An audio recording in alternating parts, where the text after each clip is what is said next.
Good afternoon, everyone. I'd like to start by introducing myself. My name is Wendy Milena Soto Contreras. The topic for my presentation today is English for academic purposes. First, I'm going to look at the course objectives and I'll move on to examine the course structure and content. I'll look at the content per unit. And lastly, I would like to review or to make a short reflection based on my progress throughout the course. Let me share my presentation with you. Okay, so to begin with, I would like to start with the objectives. This course being designed for English as a foreign language graduate students who wish to improve their academic English competence, to improve their productive skills, listening, writing, and speaking, because those learners like me wish to improve for our language level, our English, up to an acceptable standard that concords with the academic fields and the research communities. Thus, the course is subdivided by modules and units. We have 5 different modules, which are divided into 10 units. The first module is Foundation of Academic Writing, which covers Unit 1 from Unit 1 to Unit 5. The second module is the Writing Center, which covers Unit 6 and 7. The third module, that is Revision, covers Unit 8. The fourth module covers Unit 9. And the fifth module covers Unit 10. So, now let's examine the content per unit. For example, for Unit 1, we reviewed the importance of academic English and academic writing. We learned the different characteristics of academic writing, the importance of it, as I said before, and the steps in the academic writing process. It was like a recognition period when we learned about it, when we started to determine within determining if a test followed the academic genre. If we applied an academic English language, we went through the normal process of writing. Then we move on to the part of speech. We went from simple processes to more complex ones. First, we started with the part of speech, the different mistakes that are made in terms of grammar, like subject verb agreements, like word order, like travel with complex structures. So we learn how to go from complex structures into simple structures, and how to go from simple structures to complex structures in order to be acceptable for a test. And we learn to avoid repetition. And then we move on from how to link those sentences with the next idea, with the next sentence, by using conjunctions, wording conjunctions, connectors, found voice. We organize that information into sentences, then those sentences into paragraphs, making use of the correct and accurate punctuation, and breaking those wordy long sentences into simpler ones that could help the reader to navigate through the test. Then we went to academic vocabulary, which was one of the most difficult units or topics for me to learn and to go through. We learned about academic vocabulary. We implemented this one. We retrieved it or highlighted it from a test, and we learned how to make or how to apply it within one, how to modify it, different adjectives in academic English. I learned how to use and how to recognize useful phrases, to compare information, to contrast, to simplify it. Also how to recognize and use gender neutral language. Then on Unit 5, we learned about citing sources, about plagiarism and its consequences, how to refer to other people's work, or how to paraphrase, how to make references lists, the importance of plagiarism, of giving credit to authors. We also learned about the apostyles, the rules, and how to include those quotations into your writing. Then we went through Unit 6, which was about the different types of academic text and the different styles of writing skills.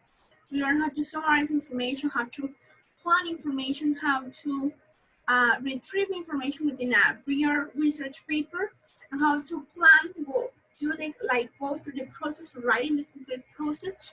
Then in Unit 7, we have an entrance exam. We made the last part, which was to edit it for it to be coherent, cohesive, to identify those mistakes and to make the necessary corrections for it to have a final revision and for it to be ready and published or submitted. And then in Unit 9, we are learning how to use the necessary grammar for spoken English, how to defend an argument, how to argue and defend our ideas, our topics, um, then in the final project we made, like we have the roles as monitors, but we will change about the program, we add or include, and how our personal, how improvement have changed, or how process has progressed throughout time in terms of our autonomy and our results. Then I would like to make a short reflection about the course. For me, the unit that I enjoyed the most was Unit 6, which helped me, it made me, or it helped me learn how to summarize information and retrieve information within a test without modifying its meaning, how to go through the writing process, how to go from scratch to the final result, how to see writing as a part of a unit, as a process, and not as separate tasks that you take over and you change and that's it. No, that is a process that as the time passes and you practice, you improve, and also your writing improves, and you have a reflection of at the beginning your entrance exam and at the end one that is corrected. So, and we also got to get familiar with research papers, how its cover is presented, how the title, how the abstract, you can retrieve information from the abstract, how you find and retrieve information from the keywords, how the introduction presents the general content of the test, how the methodology works or worked for the process or for the research, how those results were gathered, how the information was gathered and analyzed in order to make necessary conclusions. Then in terms of improvement, I think the unit that helped me the most, of course, was also Unit 6, but also, but in addition to that, it was Unit 5, because it made me have a more clear understanding of how to use these citing sources in our style, how to, for example, simple things like when to use the single quote, when to use the double quote, when to use and, the word, and when to use the symbol, when to use at all, and when not to use it. And even those simple things, like giving credit to the author, it was necessary and helpful in my learning process, in my work, because sometimes when I was learning, at the university, one teacher taught me to use MLA, another one was taught me with Chicago, another one was with Incoterm, the other one was with APA, so I have like a mixture. In this one, I have like clear rules about writing, clear instructions how to use it, when to use it, and that was really helpful. It was really good to follow these guidelines. And then the unit that was the most difficult for me was Unit 4, not in terms of the useful phrases to here, not about the phrase or rhetorical functions to present information, but like more when to retrieve information within a text, how to retrieve the neutral language, or when to apply that the neutral language, or those aptitudes in academic English, or in general this academic vocabulary that sometimes find it hard to recognize it.